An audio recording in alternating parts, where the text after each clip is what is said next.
there's no security. When I was younger, I thought I just want to have a paycheck. My family's very entrepreneurial. I was the exception. And I just wanted to have a steady paycheck and know everything was taken care of. But I think that there's not that kind of job security anymore. I love bookkeeping. Hello, everyone, and welcome to the I Love Bookkeeping Show. I am your host, Ben Robinson, and today, as always, we have got a treat here. Got somebody that I've had the pleasure of meeting several times. She is from Florida, I believe, right? And she specializes working with attorneys in her bookkeeping business.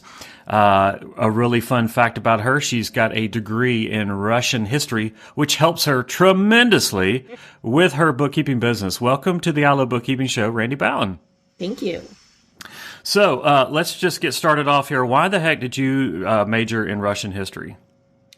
Because it's like a soap opera. So to me, it's just fascinating. Yeah, Tsar not Wars, particularly, right? yeah, not particularly useful. Yeah, but yeah, just it really is one of the most interesting histories, I think. Yeah.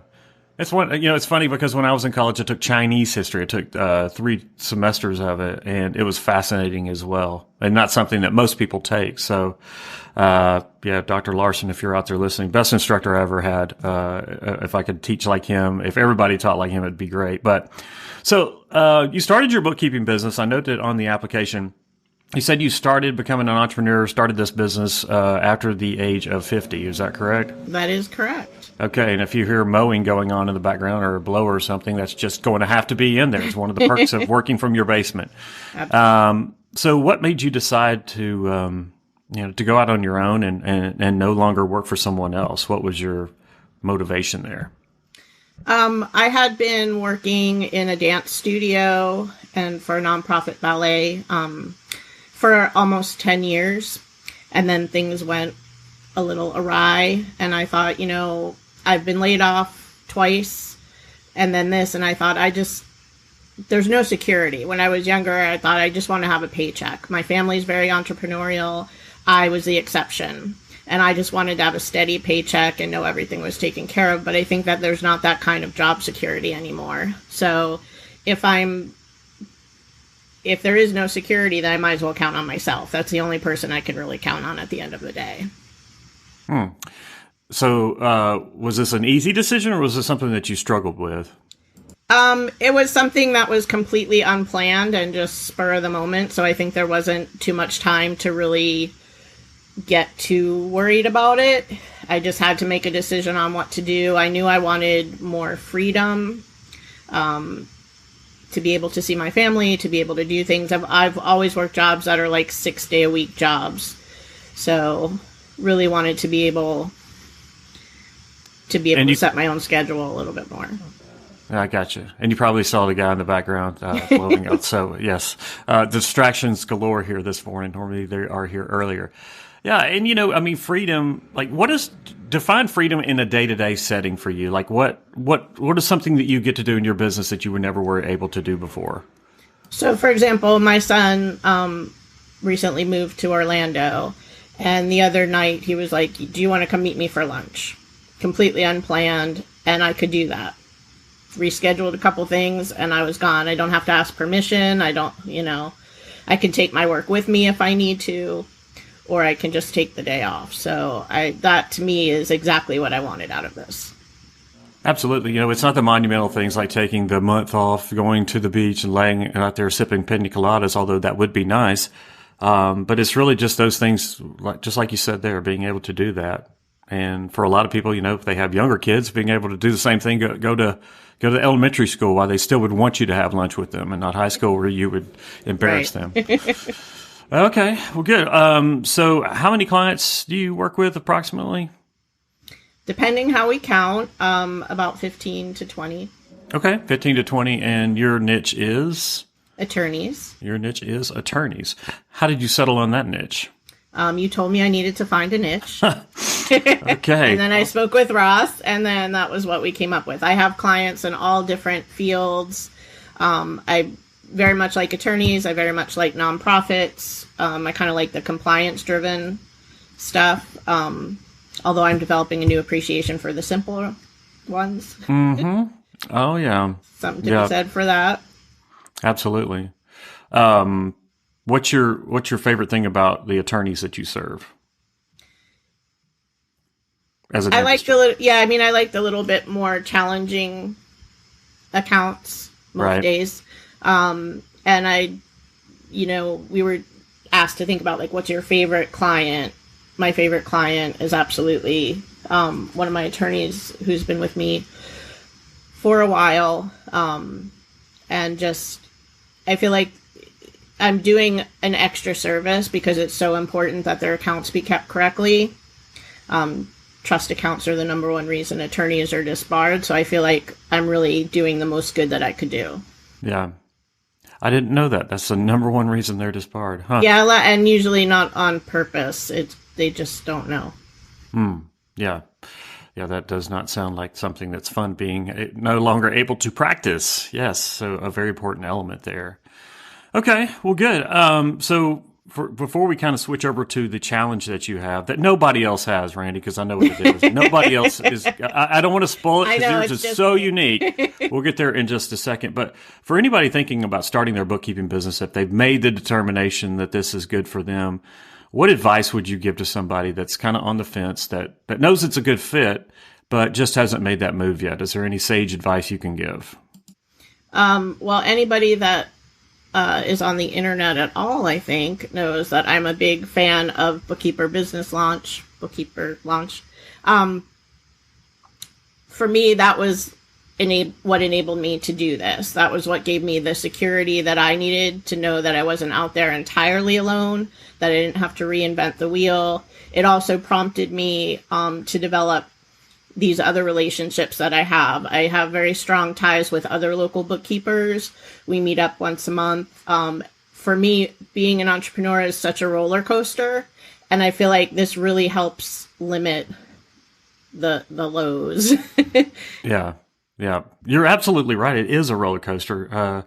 I've often said on this show and otherwise that some days I think that I'm a genius for going out and starting something on my own. The other days I'm like, why? What was I thinking? Mm-hmm. But you're right. The community, the family that we have, that's so important, because it is lonely at the top, so to speak, and the very thing that we want, freedom, we get, but it also can be lonely because the buck stops with us in every regard. Yes. Okay, now let's go over to that very unique challenge that you have, Randy, that I don't even know what you're talking about here. And I say that tongue in cheek, being facetious, because it's Overwhelm, right? Yes. So kind of tee up for us what you mean by Overwhelm. What is your big challenge here as it relates to it? For me, it's a very prevalent feeling in my life with this business. And I think that there's so many things that I want to do, and so many, like, such a strong vision that I have in my head of where I want to go and what I want to accomplish. But I feel like I need to stop time. I feel like if I could just stop time, and the amount of time I need to stop keeps getting longer and longer. So first it was like a week, now we're probably at months, to do all the things that I want to do in the way that I want to do them. And I feel like when I started this, I had a very different vision for it. When I started it, I really was just kind of tired of working for other people. I didn't want to manage people. I just thought it was going to be me, just a one-man show. So I didn't really set up systems, and I didn't have things set up in a way that had to make sense to anybody but myself. And at some point, that completely changed for me, and I have a much larger vision now, and that requires me to have things set up a particular way.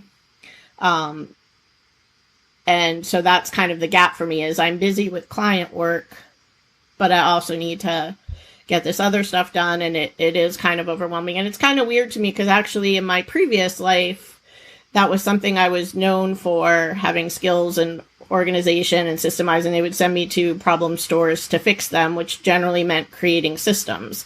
And I don't know why I kind of struggle with that, translating that to my own business. So it's just kind of a constant sense of I need to be doing more, I think.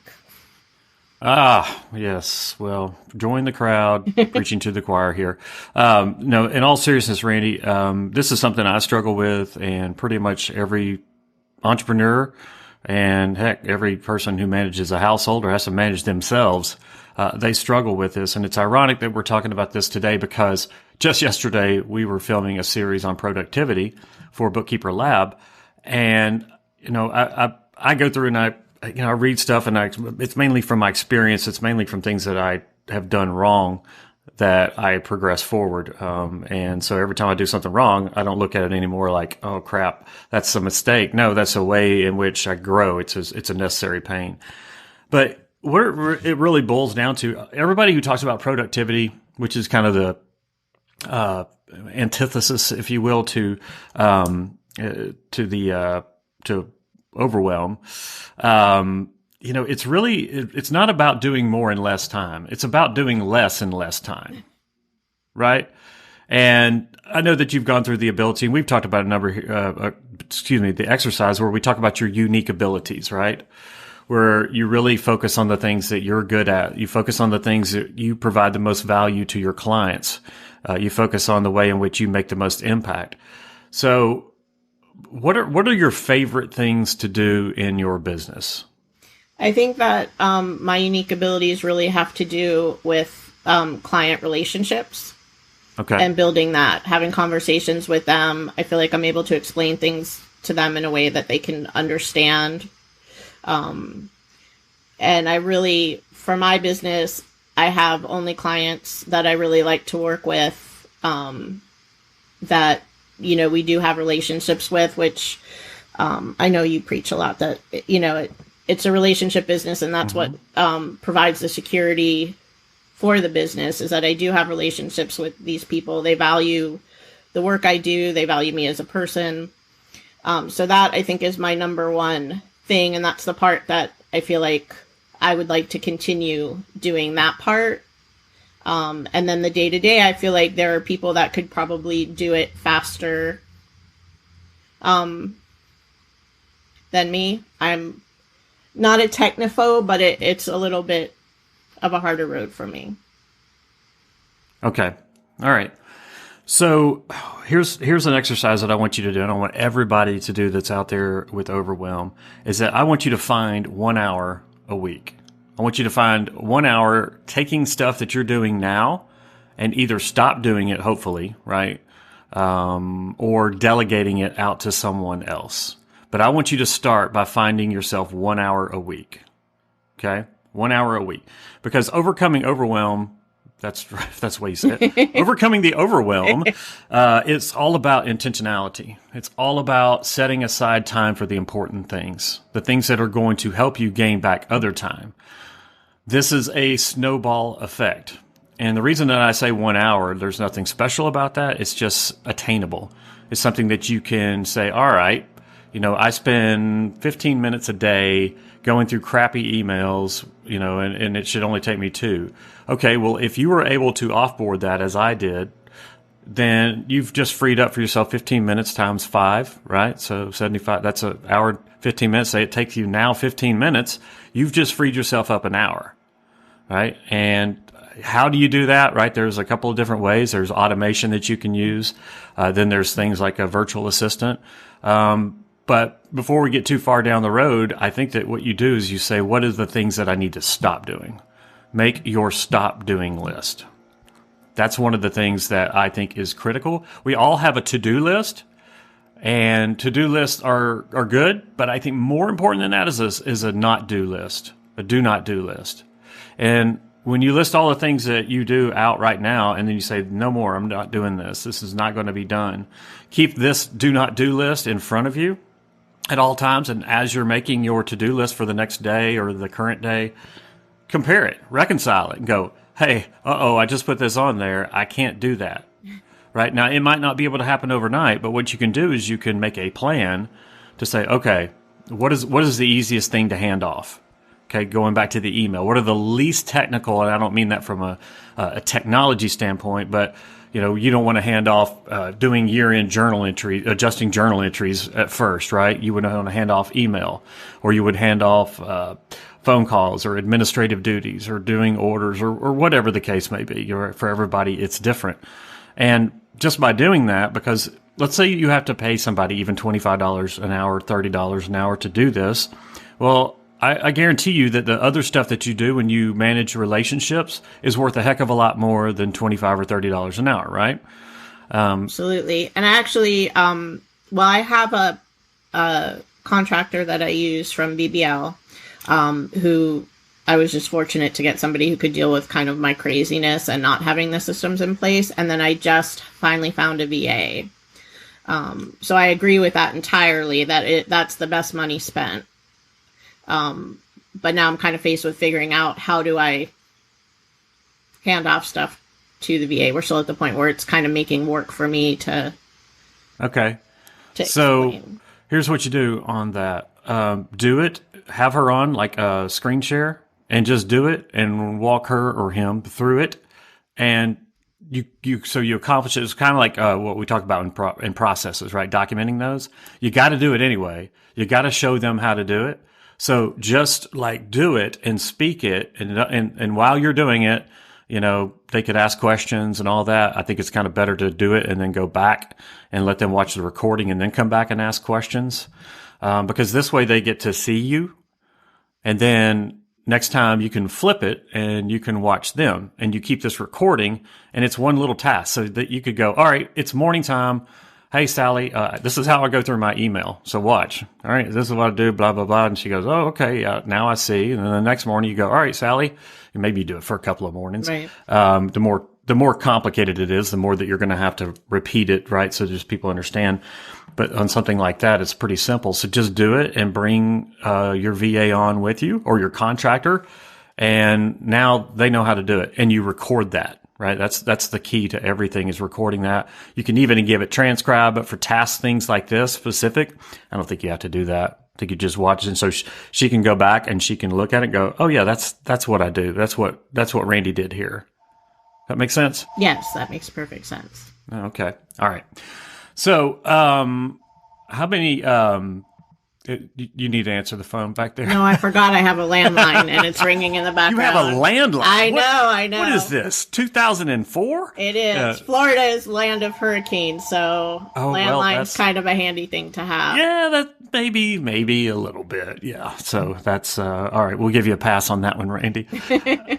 So what I would really start doing is just picking up these things. And here's the hidden part of this, Randy, is that we just do stuff. We get on autopilot. Our subconscious takes over. We're not even realizing that we're doing it on things that are like answering emails and stuff like that, right? We just do them. We're not even, you're typing, but your subconscious is operating. But what we're doing right here, right now, this is something that you and I don't do all the time.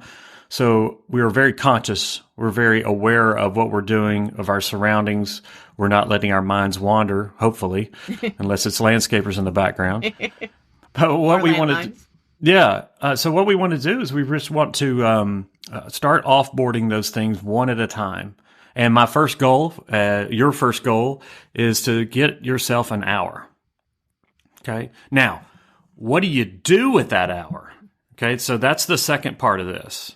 So if we want to eliminate overwhelm, remember it's about doing less in less time. So one of the things that really, I don't want to say hurts us, but it's a good and a bad thing, is that work expands to fill the allotted time. Absolutely. So if you've probably been on vacation, and the day before vacation, it just seems that you get all kinds of stuff done, right? Mm-hmm. Yeah, you get all this stuff done. You're like, oh my gosh, I was just so productive today because you knew you had limited time, you were motivated, and you had a reward on the other side. So you can do the same thing here.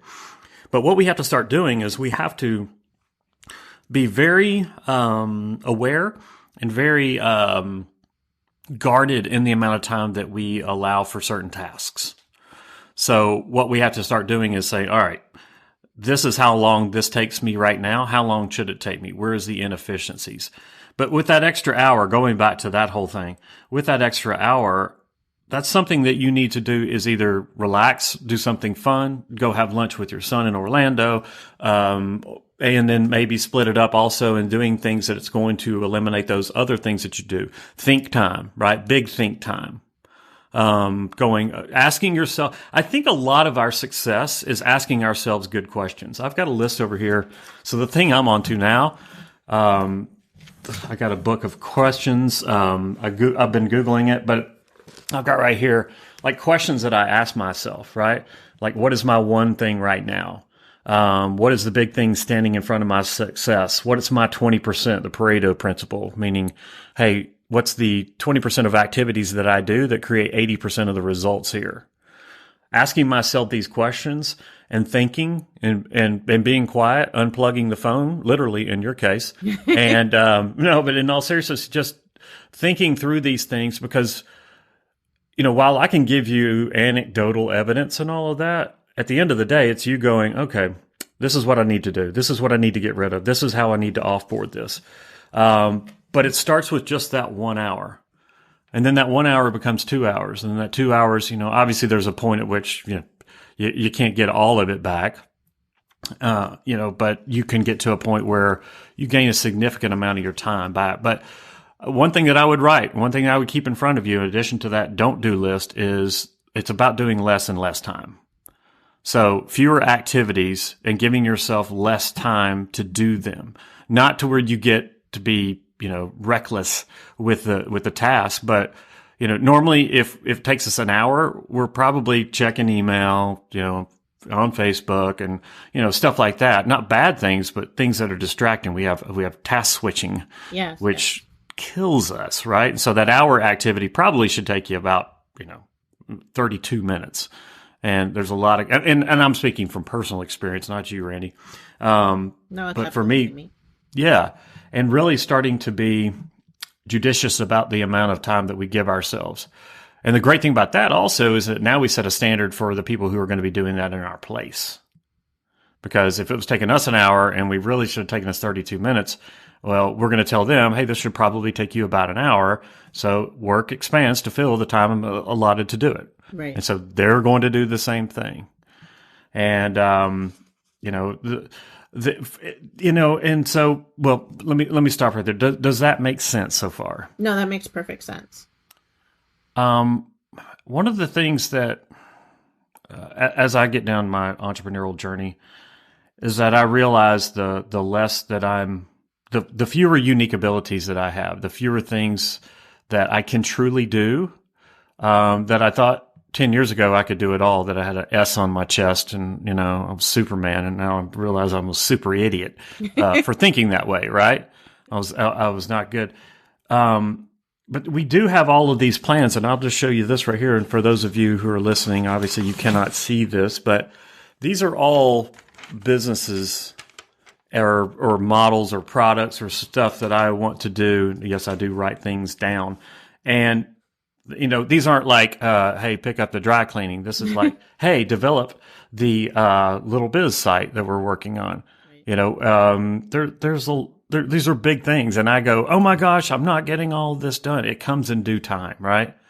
And I know that you're a high achiever. You wouldn't be sitting in the seat that you are right now if you weren't. But you gotta kind of relax, and you gotta reward yourself for what you have done, not for what is still in front of you. Yes. Yeah. And I bet, when was the last time you sat down for an hour and just thought about how far you've come in this journey?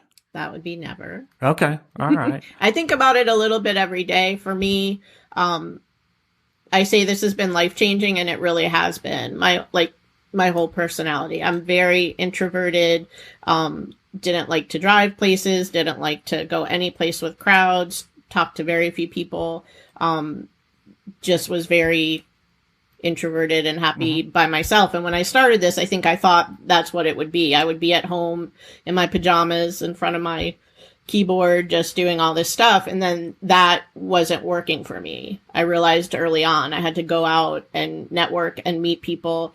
And I've always been able to kind of, in my mind, if it's something for work, to me, that's a different thing. So I might not want to get up and speak in a room full of people, like at a party, but I can do it if it's for work. I've always done training and educational things, with rooms full of people, and I'm able to do that because they pay me for it. Right. So But the degree to which, I mean, for me, I drive pretty much an hour in each direction is my self-appointed territory that I go to these networking events. That's outside of my comfort. Like every day is something outside of what used to be my comfort zone. Right. Yeah. Well, kudos to you, because I know I see you on Facebook all the time. You're arranging the meetups with other bookkeepers. I see you going to networking events, as you mentioned. And, this business is so much more than just a living now. It becomes really discovering ourselves. And I think that that's what you're doing. And for all of those listening out there, it's about putting yourself in a situation that makes you feel awkward, right? Yes, all the time. Yeah, all the time. Part of my charm. Yeah, but it keeps coming back to feel the fear and do it anyway. Absolutely. By Susan Jeffers. It's like, hey, you have to do it. But then you go, oh my gosh, it's like jumping off the high dive. The very first time you did it, you were scared to death.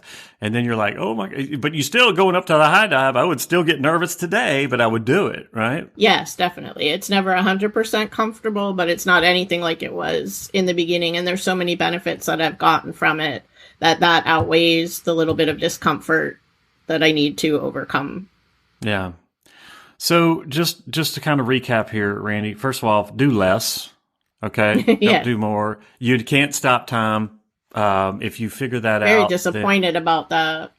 Yeah, I was, we had a machine, but I sold out. And so I can't offer you that right now. But it's about doing less, it's about doing less in less time.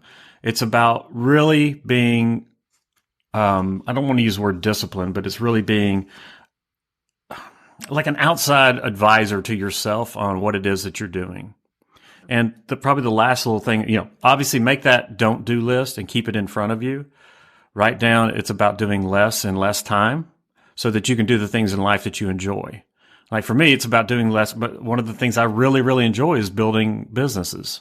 And so, I don't want to become like a workaholic, which I am, but I don't want to become a further workaholic. I'm trying to ease back from that. But it's about doing things that we enjoy, just like going. And one of the reasons I asked you about, what was it mean to be freedom? Going to see your son in Orlando on the spur of the moment, pretty much. Yep. But doing less, right? And acknowledging what it is that you have done and how far that you have come. And then finally taking it 1 hour at a time. Make it your goal over the next week or two to give yourself an hour, and then move on and say, then give yourself another hour, and give yourself another hour. And, by the time you do this and take it in a methodical approach and work with the easiest things to get off your plate, work with the things that you need to stop doing first. Okay. And then finally, the doing less is the biggest challenge for me, I think. Well, it is but once you understand truly what your unique abilities are, it's not like you can just drop everything all of a sudden. We have to be methodical about this. That's why I was saying, okay, if you make a list, you do the task audit that we've talked about here, and all about that. Mm-hmm. Yes. And then you start shedding off those things that you don't need to do. And, people always say, well, I can't afford to. You can't afford not to, right? Yeah. For a week or two, it may cost you a little bit of money, but then it's going to start paying off for these simple tasks pretty quick. Now if you have to bring on a bookkeeping professional and train them up, there's, the more complex that the situation, the task that you're trying to offboard, the longer it is going to be for payoff, but the more payoff you get, if that makes sense. Yes, absolutely. And then finally, on your daily to-do list, do you make a to-do list every day? No. Okay. So do you come into the proverbial office? Everything's in my head. I'm a in your head girl. All right. Well, I'm not going to be the person that says you got to have a to-do list. That's just, as long as you're keeping it up. But what I was going to say is that on my to-do list, where's mine for today? I've got crap all over my desk. On my to-do list, I put a little asterisk beside the things that are my unique abilities. And if I'm not doing those, then the other ones are things that I'm excellent at, and not in a bragging way, but that just means that, I'm really good. But the difference between excellent and unique ability is that unique ability, you get charged about it. You look at that thing and you're like, that's the one thing you want to do for the day. You could do it all day long and you would get lost in it. Excellent is that I'm really, really good at it, but take it or leave it. It doesn't really charge me. It doesn't make me, negative, but that's it. And those are the things that you want to focus on, and everything else, things that you're competent in, Yeah, you want to be able to get those to somebody else. Definitely. But Randy, do less. Do less. I'm going to write that in big letters. There you go. I feel like Confucius here because it's so counterintuitive. But, if we've got 18 things on our to-do list for the day, which I'm guilty of doing sometimes, right? We're doing way too much. And we need to ask ourselves, why are we doing these things? And we need to stop and we need to get ourselves out of that routine where we're just doing stuff because that's what we've always done. True. But hey, Randy, you're a badass. So I am. You are. And I think Jen Cicero told me that. Yeah. And I've seen how far that you've come over the last couple of years. Because how long have you been in our group? I signed on to the program in December of 2017. Yeah. So coming up on 2 years. So that's great. And I see you continue to grow. But going back to that roller coaster analogy that you used, when you were first starting, it was about getting those clients. And then you started getting clients and you got to the point where it's not really about money. It is about money, but now you're at a different, at that different growth you went up the stair step and now you're at a different one, right? Now you got to go up and go over, and there will be another challenge after you overcome this one. And this one's like mowing the grass too. So you're going to mow it today and it's going to grow more and you're going to have to mow it again because you have to continue to do this because things will creep into your life. People want your time. People will want you to do stuff. You'll just gravitate towards doing it because you'll say, oh my gosh, it'll take me 2 hours to teach them how to do it. I can do it in 2 minutes. True, very true. But after that is done 60 times, you've gotten your time back if my math is correct, right? So it's important that we do that. And then that little hack, just do the activity and show the person why you're doing it. Excellent. I can do that. Okay. So what I want to do is I want to see you back in the office for a checkup in 6 months. Yes. To see how you're doing, to make sure that you are doing less. And I know that will turn the needle for you, but it's something that I struggle with, even though I have made strides in it. Again, it's like mowing the grass. I have to continue to come back to it. And I like to work, so that's always the challenge too. I'm a person that enjoys working. Yeah. So, but it's just not always effective. Yeah. So, and that's it. It is about effective. It's about doing the right things. People talk about efficiency, doing the right things well, but first things first, what are the things that you need to be doing? That's effectiveness, right? So the book, Stephen Covey, the 7 Habits of Highly Effective People, not highly efficient people. So, well, Randy, it has been a pleasure to have you on here. I know that if people want to find out more about you, they can go to ballenbookkeeping.com. Is that correct? That is correct. That's BALLEN, bookkeeping.com. And it's been a pleasure. Thank you for being and playing with us today here, Randy. Thank you so much for having me. You're welcome. Listen, if you would like to hear more great conversations just like today's, then I want you to head on over to ilovebookkeeping.com. There, you're going to find all of the shows, the notes, and some other great goodies that we have for you there. Now, if you'd like to be a guest on the I Love Bookkeeping show, there is a link that says Be a Guest. Go in there and we'll walk you through the process of getting on the show. And finally, to discover more about our programs, go to the courses page on the ilovebookkeeping.com site. There you have it, another great episode of I Love Bookkeeping. Thank you for being a proud listener, and thank you for being a bookkeeping professional. Enjoy the rest of your week. I love bookkeeping. Here's a little shout to all my friends working hard at keeping the books. You want to change your life, you want to grow that biz, it's not as hard as it looks. Be a money guide, a profit coach, step up your game and see